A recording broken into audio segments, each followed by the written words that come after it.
Have you always wanted to know how our brain works? Why a brainstorming session is the worst way to be creative?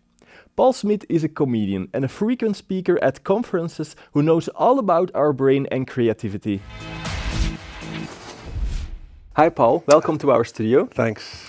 The big question, how does our brain work? Yeah, It's a very big one. it's a very big one. Well, what I'm mostly talking about when I'm doing talks for companies is the difference between our functional mind and our struggling mind. So we've got approximately between the 30,000 and 60,000 thoughts a day. That's impressive. That's really impressive. But about 5% is really useful. It's creative and useful in your daily life. But 95%, it's the struggling mind. I mostly say it's the Statler and Waldorf. You know, From the Muppets. From the Muppet shows. They're on the balcony and constantly like, hey, it should have been this and what if this. So, and if you listen to Statler and Waldorf, it will be a huge struggle in your daily life. In a lot of companies, people organize a brainstorming session, especially to be creative. But if I hear this story, then it's probably not a good idea.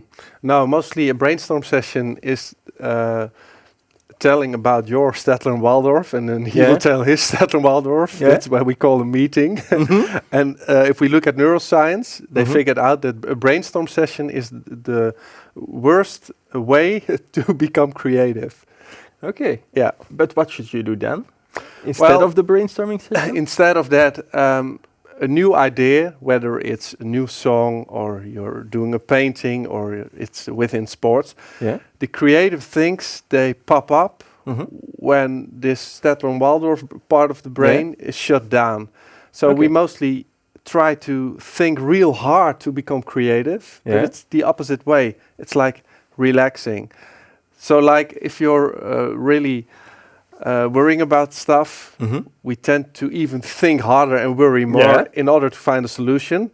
But the best way, if we look at neuroscience, is stop doing everything, take a walk in the park, go do some sports or whatever. That will be funny if I put in the agendas of my team, instead of the brainstorming session, we go for a walk in the park. Yeah. Everybody would look strange. They should do it, because everyone notices, even whether it's an artist or a businessman. The greatest ideas, they suddenly pop up in your head. You do not create the idea. The creative idea will find you whenever it's there. Yeah. So you do not control creativity in that way. And are it the same Muppets that are talking to you when, for example, you need to go on stage for a speech? Yeah, absolutely. So what you mostly if a director has to do a speech, the Statler and Waldorf will tell him one day in advance, oh, this has to be good. What will people think of you? You may not fail. And they type in their text and they just read it very rationally. But it does nothing with the audience. It's like, another speech, really boring. So what we like is when someone's doing a speech or when we talk, we've got no idea what we'll say. It's just spontaneous and it's flow. And that's, if someone is doing this on stage, it's nice to listen to the guy. But how do you get them shut up then? Well, it's the recognition that those Statler and Waldorf, they are there, but you are not your thoughts.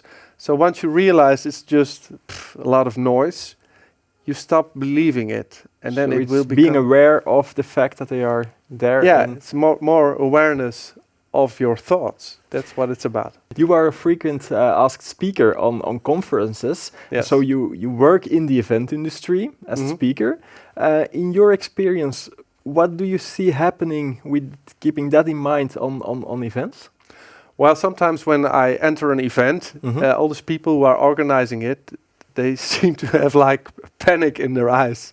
So is this going to be good? And event manager was one of the top 5 most stressful jobs in the world. Really? There has been a questionnaire recently, so that's part of research. Yeah, but every event you have a planning, but it always goes in a different direction. I've never been at an event that starts at exactly the same time as in the schedule.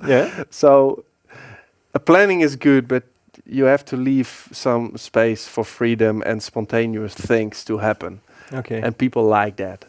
To conclude with, what would be the last piece of advice you want to give to our viewers? Well, first the recognition that you are not this struggling brain, and and you do not have full control of anything in your life. Things will always go in a different way. So be flexible, be creative, and things will work out fine. Okay, thank you very much, Paul. Okay, thanks. And you at home, thank you for watching our show. I hope to see you next time.